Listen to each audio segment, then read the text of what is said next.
Assalamualaikum warahmatullahi wabarakatuh. Perkenalkan, kami dari kelompok 2. Di sini kami akan membahas diet pola asuhan gizi untuk ulkus diabetik. Kelompok kami terdiri dari Atika Puji Astuti, Bagus Holilur Rahman, dan saya Firda Ainun Nabila, Gianti Nur Latifah, Anissa Faila Sufa, Lulu Trida Nur Alifa, Salma Afifah Nugrahaini, dan Afifah Sri Nuraini. Selanjutnya adalah pengertian ulkus diabetikum. Apa itu ulkus diabetikum? Itu seringkali disebut juga diabetic foot ulcers atau luka neuropati atau luka diabetik neuropati. Ulkus atau luka diabetik atau neuropati adalah luka yang terjadi pada pasien yang diabetik, melibatkan gangguan pada syaraf perifer dan otonomik. Ulkus atau luka kaki diabetes adalah luka yang terjadi pada kaki penderita diabetes, di mana terdapat kelainan tungkai kaki bawah akibat diabetes mellitus yang tidak terkendali. Kondisi ini timbul sebagai akibat terjadinya peningkatan kadar gula darah yang tinggi. Jika ulkus kaki berlangsung lama, tidak dilakukan penata laksanaan dan tidak pula kunjung sembuh, luka akan menjadi terinfeksi.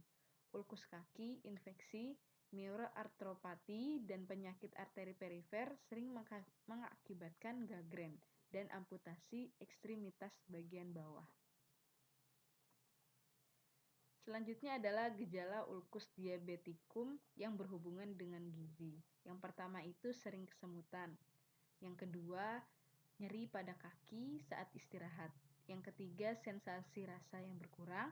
Yang keempat, adanya kerusakan jaringan atau nekrosis. Yang kelima, penurunan denyut nadi, arteri dorsalis pedis, tibialis, dan poplitea. Yang keenam, kaki menjadi atrofi, dingin, dan kuku menebal. Dan yang terakhir, kulit menjadi kering. Selanjutnya ada faktor resiko dan penyebab ulkus diabetikum. Yang pertama ini ada pola makan atau ketidakpatuhan pada diet. Yang kedua, kebiasaan merokok. Yang ketiga, aktivitas fisik. Yang keempat, HbA1c. Yang kelima, meningkatnya kadar gula darah. Yang keenam, hipertensi. Yang ketujuh, perawatan kaki. Yang kedelapan, penggunaan alas kaki. Dan yang kesembilan, lama menderita DM dan kepatuhan minum obat. Selanjutnya ada konsekuensi yang berhubungan dengan gizi. Konsekuensi yang berhubungan dengan gizi salah satunya yaitu asupan makanan. Dari asupan makanan pasien sendiri. Asupan zat gizi seseorang penderita diabetes akan berpengaruh pada penyembuhan luka. Seseorang penderita diabetes harus memastikan asupan kalori, protein, lemak, cairan, vitamin, dan mineral yang memadai untuk mencapai hasil yang positif. Kepatuhan seorang yang menderita ulkus diabetik untuk menjalani diet DM akan mempengaruhi penyembuhan luka diabetik. Karena orang yang patuh dalam menjalankan diet DM ini akan lebih terkontrol kadar gula darahnya dan cenderung lebih cepat penyembuhannya. Sedangkan orang yang kurang patuh menjalankan diet DM cenderung meningkat atau tidak terkontrolnya kadar glukosa darahnya, sehingga cenderung lama penyembuhannya. Hal ini disebabkan karena kurangnya glukosa untuk sel yang akan menghambat regenerasi sel. Selanjutnya ada pengobatan. Salah satunya yaitu melalui medikamentosa atau interaksi obat dan makanan. Medikamentosa dalam penyembuhan penyakit ulkus diabetikum harus diperhatikan. Beberapa interaksi zat gizi ini dapat menyebabkan kegagalan obat dalam menjalankan fungsinya. Bahkan ada yang dapat menyebabkan keracunan obat. Salah satunya yaitu metformin. Metformin itu meningkatkan sensitivitas insulin pada hepar juga pada jaringan otot di sekitarnya. Hal ini meningkatkan pengambilan glukosa ke dalam jaringan sensitif insulin. Nah, penggunaan metformin yang lama ini dan dengan dosis yang tinggi akan berdampak pada penurunan kadar vitamin B12 di dalam darah dan akan mengakibatkan terjadinya keluhan seperti anemia, neuropati, kram kesemutan, mudah lelah, dan capek. Metformin juga dapat mengganggu metabolisme kalsium yang dapat berefek langsung terhadap penurunan penyerapan vitamin B12 karena penyerapan vitamin B12 ini memerlukan kalsium. Selain itu, metformin juga dapat menyebabkan malabsorpsi glukosa, lemak, air, dan elektrolit. Selanjutnya yaitu amblisin. Interaksi dengan makanan yaitu obat amblisin dari golongan penisilin seharusnya hanya dikonsumsi dengan menggunakan air dan tidak boleh mengonsumsi makanan paling sedikit 1 jam setelahnya karena makanan atau zat gizi dapat menurunkan absorpsi obat melalui penghalang fisik atau melalui pengaruh terhadap waktu transit, sekresi, disolusi obat, kelasi, atau aptek pembawa.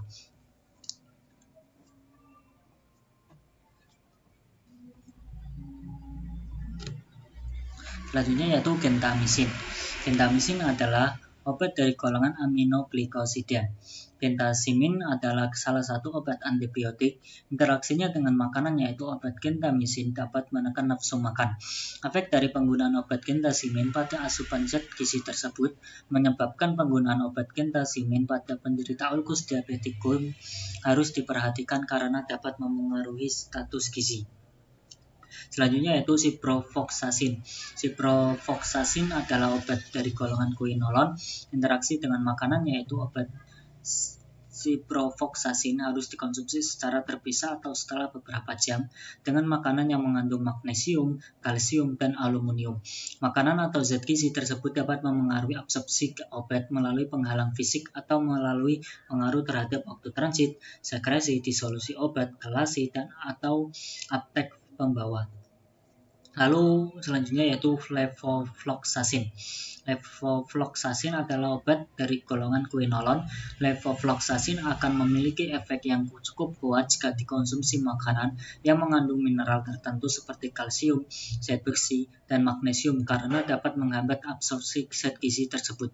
Oleh karena itu, konsumsi obat levofloxacin terpisah dengan produk makanan yang mengandung zat gizi tersebut. Selanjutnya yaitu metronidazole. Metronidazole adalah salah satu obat antibiotik yang dikonsumsi oleh pasien ulkus diabetikum.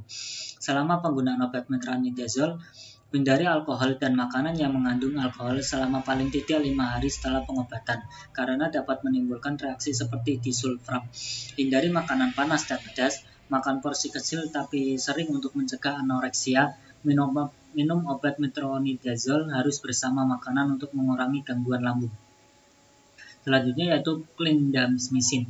Clindamycin adalah salah satu obat yang dapat memengaruhi sensitivitas makanan. Konsumsi obat clindamycin mengakibatkan timbulnya rasa pahit setelah dikecap. Hal tersebut dapat memengaruhi rasa dari makanan yang dimakan atau memengaruhi asupan makanan yang pada akhirnya dapat memengaruhi status gizi. Selanjutnya yaitu terapi diet.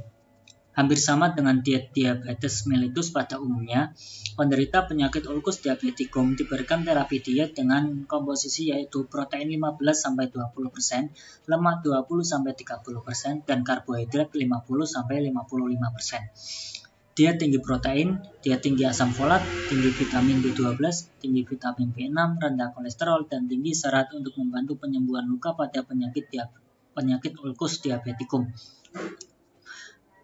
Selanjutnya yaitu prinsip syarat diet. Yang pertama yaitu energi.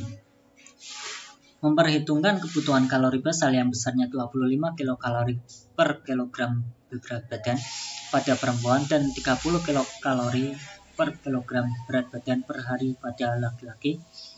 Selanjutnya protein. Diberikan sebesar 15-20% total asupan energi. Diet tinggi protein pada diet ulkus diabetikum karena protein merupakan zat yang sangat penting untuk struktur dan fungsi tubuh serta penting untuk sintesis dan pembelahan sel yang sangat vital untuk penyembuhan luka. Selanjutnya akan dijelaskan oleh teman saya. Selanjutnya ada lemak. Lemak yang diberikan sebesar 20-30% total asupan energi. Diet pada penderita ulkus diabetikum adalah rendah kolesterol. Kemudian karbohidrat. Karbohidrat diberikan sebesar 50-50% total asupan energi. Pemilihan asupan karbohidrat pada ulkus diabetikum adalah jenis karbohidrat yang memiliki indeks glikemik rendah seperti singkong, umbi-umbian, jagung, dan sejenisnya. Kemudian di sini ada asam folat. Asam folat dibutuhkan dengan asupan yang tinggi. Hal ini diperlukan untuk sintesis asam nukleat termasuk DNA dan asam amino sehingga vital untuk pembentukan jaringan baru. Kemudian ada vitamin B12. Diet tinggi vitamin B12 dapat membantu proses penyembuhan luka pada penderita ulkus diabetikum. Kemudian ada natrium. Anjuran asupan natrium untuk penderita ulkus diabetikum yaitu kurang dari 2.300 mg per hari. Penderita ulkus diabetikum ini yang juga mengalami hipertensi perlu dilakukan pengurangan natrium secara individual. Tergantung stage dari hipertensi tersebut. Kemudian ada vitamin B6. Vitamin B6 dibutuhkan asupan tinggi. Vitamin B6 ini berhubungan dengan metabolisme asam amino untuk sintesis dan pembelahan sel yang sangat vital untuk penyembuhan luka. Kemudian di sini ada serat. Penderita ulkus diabetikum ini dianjurkan mengonsumsi serat dari kacang-kacangan, buah, dan sayuran serta sumber karbohidrat yang tinggi serat. Anjuran konsumsi serat sebesar 20-35 gram per hari. Masuk ke langkah pertama dalam penata laksanaan asupan gizi pada ulkus diabetikum. Yang pertama ada asesmen gizi. Asesmen gizi dilakukan untuk mengidentifikasi masalah gizi yang terkait dengan asupan zat gizi dan makanan, aspek klinis, aspek lingkungan, serta penyebabnya yang dilakukan dengan menganalisis dan mengumpulkan data. Menurut Kementerian Kesehatan Republik Indonesia pada tahun 2014, pada asesmen gizi terdapat 5 komponen data, yaitu data riwayat terkait gizi dan makanan, antropometri, biokimia, data fisik klinis terkait gizi, dan riwayat pasien. Untuk penderita ulkus diabetikum, asesmen yang pertama yaitu pengukuran antropometri. Dalam buku International Dietetic and Nutrition Terminology atau IDNT, data antropometri mempunyai kode dengan AD, antropometrik data yang isinya terkait dengan antara lain tinggi badan dengan kode AD111, berat badan dengan kode AD112, kemudian frame size dengan kode AD113, kemudian perubahan berat badan dengan kode AD114, kemudian ada indeks massa tubuh atau IMT dengan kode AD115, kemudian indeks pola pertumbuhan dengan kode AD116 dan perkiraan kompartemen tubuh dengan kode AD117. Kemudian ini ada tabel IMT atau standar yang bisa digunakan di Indonesia. Pengukuran antropometri pada penderita ulkus diabetikum ini terdiri dari berat badan dan tinggi badan. Kemudian pada pasien diabetes dengan ulkus yang tidak dapat berdiri atau bangun, maka dapat dilakukan estimasi tinggi badan dengan mengukur tinggi lutut atau tinggi badan menurut ulna. Pengukuran antropometri lain seperti lila dapat digunakan sebagai estimasi pengukuran berat badan. Hasil dari pengukuran tinggi badan dan berat badan dapat digunakan untuk menentukan status gizi pasien dengan menghitung indeks massa tubuh. Pada pasien yang menderita diabetes mellitus dengan ulkus diabetikum, asesmen gizi terkait pengukuran antropometri ini menjadi bagian sangat penting untuk dilakukan yang berguna sebagai indikator gizi yang dapat dilakukan untuk identifikasi masalah gizi di area domain klinis. Selain itu, perhitungan IMT yang tepat dapat membantu ahli gizi dalam memberikan diet yang sesuai dengan pasien agar dapat membantu mempercepat penyembuhan luka. Selanjutnya, pemeriksaan biokimia. Data biokimia dapat diketahui dengan melakukan uji laboratorium. Pada buku International Dietetic and Nutrition Terminology atau IDNT mempunyai kode BD atau biochemical data.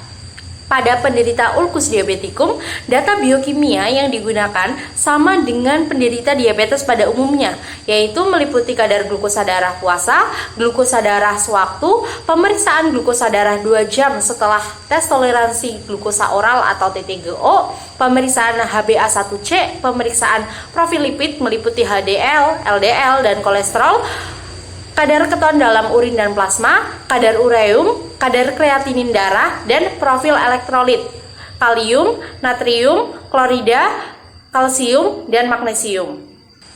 Kadar glukosa darah dengan domain BD 1.5. Yang pertama ada glukosa darah puasa dengan domain BD 1.5.1 lebih dari 126 mg per desiliter. Jadi glukosa darah puasa diuji ketika seseorang sedang dalam keadaan puasa. Puasa yang dimaksud adalah kondisi tidak ada asupan kalori selama minimal 8 jam. Yang kedua, glukosa darah sewaktu dengan domain BD 1.5.2 lebih dari 200 mg per desiliter dengan keluhan klasik. Yang ketiga ada glukosa darah 2 jam setelah tes toleransi glukosa oral dengan domain BD 1.5.6 lebih dari 200 mg per desiliter dengan beban glukosa 75 gram. Yang keempat ada pemeriksaan HbA1c dengan domain BD 1.5.3 lebih dari 6,5% dengan menggunakan metode yang terstandarisasi oleh National Glycohemoglobin Standardization Program atau NGSP. Ya, ini ada tabel kadar tes laboratorium darah untuk diagnosis diabetes dan prediabetes.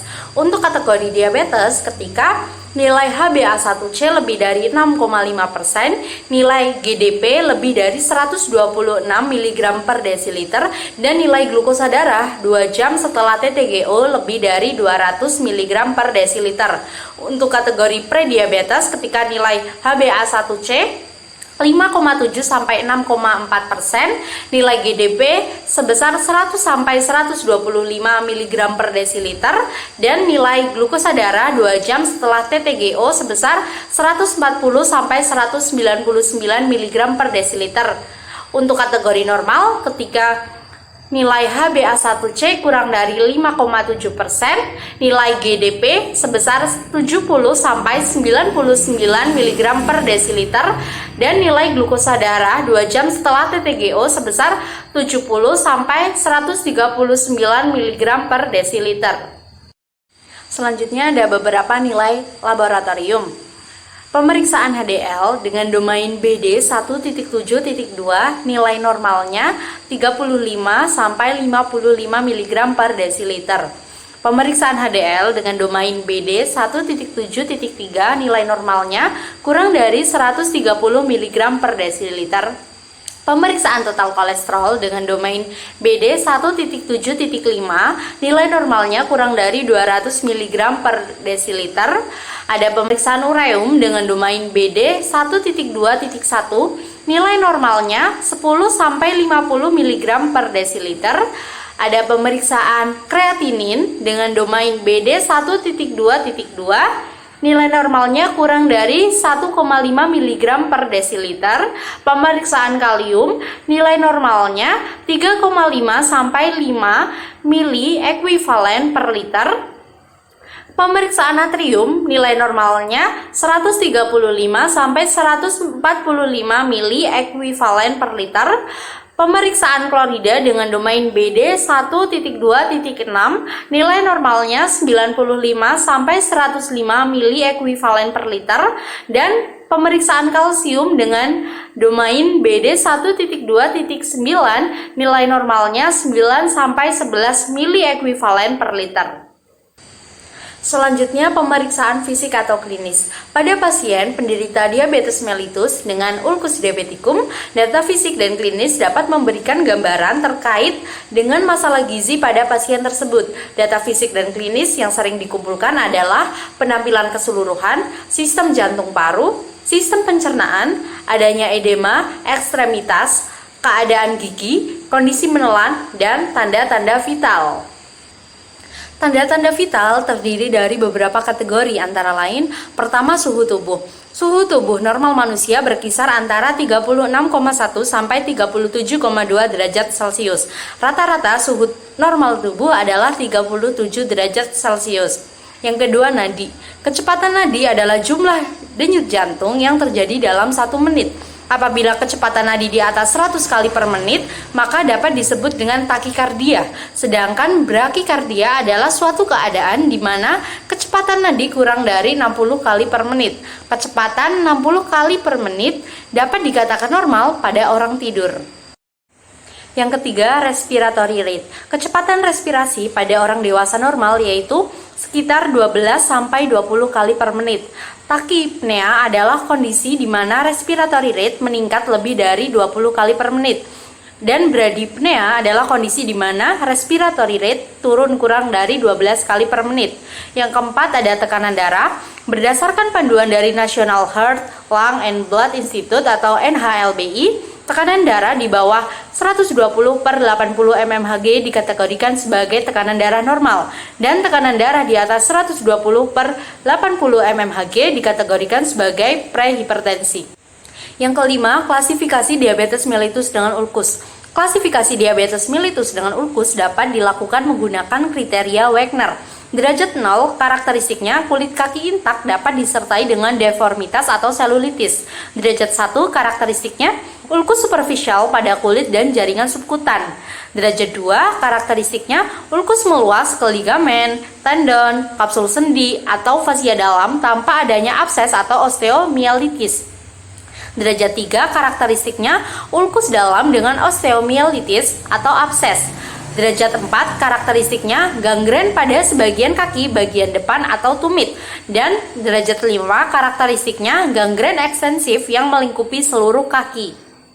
Sebelumnya sudah dijelaskan mengenai klasifikasi diabetes mellitus dengan ulkus menggunakan kriteria Wagner. Sekarang saya akan menjelaskan mengenai klasifikasi pedis pada ulkus diabetik. Yang pertama pada perfusi, nilai 0 interpretasinya adalah tidak ada PAD, nilai 1 PAD positif namun tidak ada CLI, nilai 2 interpretasinya CLI positif. Kemudian pada extend, nilai 0 interpretasinya adalah kulit intak, nilai 1 interpretasinya adalah kurang dari 1 cm persegi, nilai 2 interpretasinya 1-3 cm persegi, dan nilai 3 interpretasinya lebih dari 3 cm persegi. Kemudian pada DEP atau artinya kehilangan jaringan, nilai 0 interpretasinya kulit intak, nilai 1 interpretasinya superficial tidak sampai dermis, dan nilai 2 ulkus dalam di bawah dermis melibatkan jaringan subkutan, fascia, otot atau tendon. Selanjutnya pada nilai 3 interpretasinya adalah melibatkan seluruh lapisan kaki hingga tulang atau sendi. Kemudian pada infeksi nilai 0 interpretasinya adalah tidak ada infeksi, nilai 1 infeksi kulit dan jaringan subkutan, nilai 2 abses, fasciitis atau artritis septik, dan nilai 3 interpretasinya SIRS. Pada sensation, nilai 0 interpretasinya adalah normal, dan pada nilai 1 interpretasinya hilangnya sensasi sensorik. Selanjutnya pemeriksaan fisik atau klinis. Klasifikasi infeksi pada kaki diabetes atau bisa disebut dengan ulkus diabeticum dapat ditentukan tanpa pemeriksaan penunjang, yaitu berdasarkan manifestasi klinis, yaitu pada derajat infeksi derajat 1, gambaran klinisnya yakni tidak ada kelainan. Pada derajat 2 atau ringan, gambaran klinisnya yaitu lesi superficial dengan minimal 2 dari kriteria berikut. Kriterianya antara lain teraba hangat di sekitar luka, eritema lebih dari 0,5 sampai 2 cm, nyeri lokal, indurasi atau bengkak lokal, sekret purulen. Penyebab inflasi lain harus disingkirkan. Kemudian pada derajat 3 atau sedang, gambaran klinisnya yakni eritema lebih dari 2 cm serta 1 dari temuan infeksi yang menyerang jaringan di bawah kulit atau jaringan subkutan. Tidak ada respon inflamasi sistemik. Pada derajat 4 atau kategori berat, gambaran klinisnya yakni minimal 2 dari tanda respon sistemik. Di antara lain, temperatur lebih dari 39 derajat Celcius atau 36 derajat Celcius, frekuensi nafas lebih dari 90 kali per menit, PaCO2 kurang dari 32 mmHg, leukosit lebih dari 12.000 atau kurang dari 40.000. Kemudian limfosit limator lebih dari 10%. Penata laksanaan diabetes mellitus dengan ulcus diabeticum harus dilaksanakan sesegera mungkin. Komponen penting dalam manajemen diabetes mellitus dengan ulcus diabeticum antara lain ada 6. Yang pertama, kendali metabolik atau metabolic control. Pengendalian metabolik harus dilakukan sebaik mungkin seperti pengendalian kadar glukosa darah, lipid, hemoglobin, albumin, dan lainnya. Yang kedua, kendali vaskular atau vascular control. Perbaikan asupan vaskular seperti dengan operasi atau angioplasti biasanya dibutuhkan pada keadaan ulkus iskemik. Dan yang ketiga, kendali infeksi atau infection control. Pengobatan infeksi diberikan secara agresif jika terlihat tanda-tanda klinis infeksi. Yang keempat yakni kendali luka. Pembuangan jaringan yang terinfeksi dan nekrosis secara teratur. Yang kelima, kendali tekanan. Sangat penting untuk dilakukan pada ulkus neuropatik. Pembuangan kalus dan memakai sepatu dengan ukuran yang sesuai sangat diperlukan untuk mengurangi tekanan. Dan yang terakhir, penyuluhan atau education control. Seperti memberikan penyuluhan kepada seluruh pasien diabetes mengenai perawatan kaki secara mandiri. Selanjutnya adalah pengukuran dietary history. Data terkait gizi dan makanan di dalam buku IDNT mempunyai kode FH atau food history. Kode tersebut berguna untuk memperoleh data terkait data riwayat gizi pada pasien yang berfungsi guna melengkapi data dasar sebelum dilakukannya intervensi gizi. Metode ini dapat digunakan untuk mengetahui tanda awal dari defisiensi zat gizi. Metode ini juga digunakan untuk menilai konsumsi makan baik secara individual, kelompok maupun masyarakat. Metode ini dibagi menjadi dua, yakni metode kuantitatif dan metode kualitatif. Metode kuantitatif terdiri dari dua, yakni food record dan recall 24 jam. Sedangkan untuk metode kualitatif terdiri dari FFQ dan dietary history. FFQ sendiri dibagi menjadi dua, yakni FFQ kualitatif dan semi kuantitatif FFQ. Selanjutnya adalah riwayat personal. Di dalam buku IDNT, data riwayat pasien masuk dalam kategori client history terbagi lagi. Antara lain yakni yang pertama personal history atau riwayat personal. Pada domain CH111 parameternya umur, CH112 parameternya jenis kelamin, domain CH113 parameter suku atau etnis, domain CH114 parameter bahasa, domain CH115 parameternya faktor literasi, domain CH116 parameternya pendidikan, domain CH117 parameternya peran dalam keluarga, domain CH118 parameternya kebiasaan merokok, domain CH119 parameternya keterbatasan fisik, dan domain CH110 parameternya mobilitas. Selanjutnya ada healthy history, di mana data riwayat medis pasien dan keluarga dapat dilihat dari penyakit yang berdampak pada status gizi pasien, termasuk keluhan yang dialami oleh pasien. Data riwayat medis memiliki kode CH2.1, di mana pada domainnya CH2.11 parameter keluhan gizi pasien, CH2.12 ada kardiovaskuler, CH2.1.3 ada endokrin atau metabolisme, CH2.1.4 ada ekskresi, CH2.1.5 ada gastrointestinal, CH2.1.6 ada ginekologi, CH2.1.7 ada onkologi atau hematologi, CH2.1.8 ada imun, CH2.1.9 ada integumen, CH2.1.10 ada muskulosketal, CH2.1.11 ada neurologis, CH2.1.12 ada psikologis, CH2.1.13 ada pernafasan, dan yang terakhir CH2.1.14 ada yang lainnya. Selanjutnya ada treatment atau terapi medis. Treatment dan terapi dapat diketahui dengan melakukan wawancara terkait dengan riwayat medis pasien. Data terapi medis memiliki kode CH2.2, di mana ada 3 domain. Yang pertama ada CH2.2.1, parameternya yaitu treatment atau terapi medis. CH2.2.2 ada perawatan bedah, dan yang terakhir CH2.2.3 ada perawatan akhir hayat. Selanjutnya ada social history atau riwayat sosial. Data riwayat sosial dibutuhkan untuk mengetahui situasi rumah atau dukungan asuhan medis dan keterlibatan pasien dalam kelompok sosial.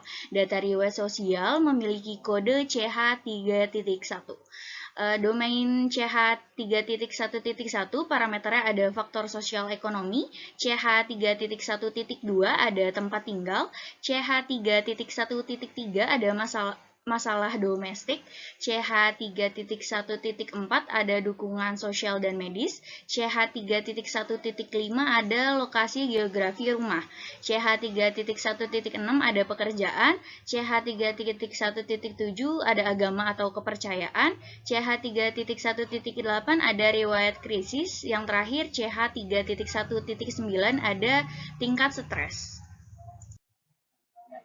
Selanjutnya ada diagnosa gizi, di mana diagnosa gizi ini adalah tahap kedua dari NCP. Diagnosa gizi merupakan kegiatan mengidentifikasi dan memberi nama masalah gizi yang berisiko menyebabkan masalah gizi. Berbeda dengan diagnosis medis, diagnosis gizi ini diharapkan dapat terpecah melalui intervensi gizi. Menurut Kusumo Hartono dan Hartono 2014, diagnosis gizi ditulis dengan PIC atau P itu problem, E itu etiologi, dan S itu sign or symptom. Diagnosis gizi terdapat 3 domain problem, di mana setiap problemnya terdapat kelas-kelas diagnosis yang berbeda. 3 domain problem diagnosis gizi yang utama sebagai berikut menurut Kemenkes RI 2014. Diagnosis yang pertama ada domain intake atau asupan. Domain ini berkaitan dengan asupan energi, zat gizi, cairan, atau zat bioaktif melalui diet oral atau dukungan gizi, gizi enteral, ataupun parenteral. Domain problem gizi intake atau asupan ditulis dengan kode domain NI. Yang kedua ada domain klinis. Domain problem gizi ini terkait dengan kondisi medis atau fisik dari pasien. Domain problem gizi klinis ini ditulis dengan kode domain NC. Yang ketiga ada domain behavior atau perilaku dan lingkungan. Domain problem gizi ini terkait dengan pengetahuan, sikap atau keyakinan, lingkungan fisik, akses ke makanan, air minuman, atau persediaan makanan dan keamanan makanan. Domain problem gizi behavior atau perilaku lingkungan ini dituliskan dengan kode domain NB. Nah, setelah menentukan domain problem atau masalah gizi berdasarkan indikator asuhan gizi, tanda dan gejala, selanjutnya menentukan etiologi yang mengarahkan ke intervensi gizi yang akan dilakukan. Apabila intervensi gizi tidak dapat mengatasi faktor etiologi, maka target intervensi gizi ditunjukkan untuk mengurangi tanda dan gejala dari problem gizi. Selanjutnya ada tabel diagnosa gizi untuk diabetes mellitus menurut Wahyu Ningsih 2013 dalam bukunya Penata Laksanaan Diet pada Pasien. Parameter yang pertama di sini ada riwayat makan, uraiannya kebiasaan mengonsumsi makanan tinggi gula dan lemak, kodenya ada NI 1.5 dan NI 2.2. Parameter yang kedua ada biokimia, uraiannya kadar glukosa puasa, kadar 2 jam postprandial, profil lipid seperti HDL, LDL, dan kolesterol, kadar katon dalam urin dan plasma, kadar ureum, kadar kreatinin darah, dan profil elektrolit. Kodenya ada NC 2.2.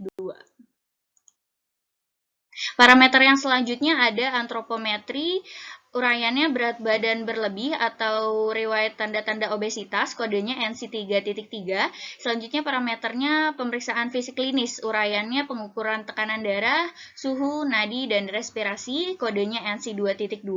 Riwayat personal, ada uraiannya riwayat penyakit pasien dan keluarga, kodenya NB 1.3 dan NB 1.5. Parameter selanjutnya tentang riwayat personal dengan kode NB1.1 terkait dengan pengetahuan pasien terkait gizi. Parameter selanjutnya yaitu masih tentang riwayat personal dengan kode NB2.4 dan NB2.6 terkait dengan ketidakmampuan menyiapkan makanan dan minuman terkait dengan ulkus. Selanjutnya ada intervensi gizi. Yang pertama ada tujuan umum, yaitu memberikan diet sesuai dengan kebutuhan dan daya terima pasien, membantu mengontrol kadar gula darah sehingga mendekati normal, membantu menyembuhkan luka, mempertahankan berat badan yang ideal, meningkatkan derajat kesehatan secara keseluruhan melalui gizi yang optimal. Yang kedua ada prinsip diet. Yang pertama ada kebutuhan energi cukup sehingga dapat mencapai dan mempertahankan berat badan ideal. Kebutuhan kalori basal laki-laki yaitu 30 kalori per kilogram berat badan per hari, sedangkan untuk perempuan 25 kalori per kilogram berat badan per hari. Yang kedua, asupan protein yang dianjurkan yaitu tinggi, yaitu sebanyak 15-20% dari total energi atau 1-1,2 gram per kilogram berat badan ideal. Yang ketiga, ada asupan karbohidrat yang dianjurkan yaitu sebanyak 50-55% dari total energi. Gula kurang dari sama dengan 5% dari total energi, itu menurut Perkenit tahun 2015. Yang keempat ada asupan lemak yang dianjurkan yaitu berkisar antara 20-30% dari total energi harian dan diperlukan pembatasan lemak jenuh dan lemak trans. Total lemak ini dianjurkan dengan komposisi lemak jenuh kurang dari 7%, kebutuhan kalori, PUFA kurang dari 10%, sisanya lemak MUFA dan kolesterol kurang dari 200 mg per hari. Yang kelima, memperhatikan dan mematuhi 3J yaitu jadwal makan, jenis, dan jumlah makanan yang dikonsumsi. Selanjutnya yang keenam yaitu anjuran konsumsi serat dewasa sebanyak 25-35 gram per hari yang berasal dari berbagai sumber bahan makanan seperti buah, sayur, karbohidrat tinggi serat, dan sebagainya. Yang ketujuh ada cukup vitamin dan mineral, terutama ekstrak asam folat, vitamin B6 dan B12, dan tinggi arginin. Yang kedelapan ada anjuran konsumsi natrium bagi diabetes sama dengan orang sehat yaitu kurang dari 2.300 mg per hari. Namun bagi penderita diabetes yang menderita hipertensi perlu dilakukan pengurangan jumlah natrium secara individual. Yang kesembilan yaitu hindari merokok dan minum minuman yang beralkohol. Selanjutnya yang ketiga ada jenis diet, bentuk makanan, frekuensi makan, dan cara pemberian atau rute. Yang pertama yaitu jenis diet pada penderita ulkus diabetik adalah dengan diet tinggi protein dan rendah kolesterol. Yang kedua, bentuk makanan yang diberikan dapat disesuaikan dengan kondisi pasien, yaitu dapat berupa makanan biasa, makanan lunak, makanan saring, enteral, bahkan parenteral. Yang ketiga, frekuensi makan harian dapat dilakukan sebanyak 3 kali makan utama dan 2 kali makan selingan. Dalam pemberiannya harus teratur jadwalnya, jumlahnya, dan jenis makanannya harus diperhatikan. Yang keempat, cara pemberian rute asupan energi, cairan, zat gizi, atau zat bioaktif dapat diberikan melalui oral, enteral, atau parenteral menurut Mutakin dan kawan-kawan tahun 2013. Makanan yang diperbolehkan dan dihindari.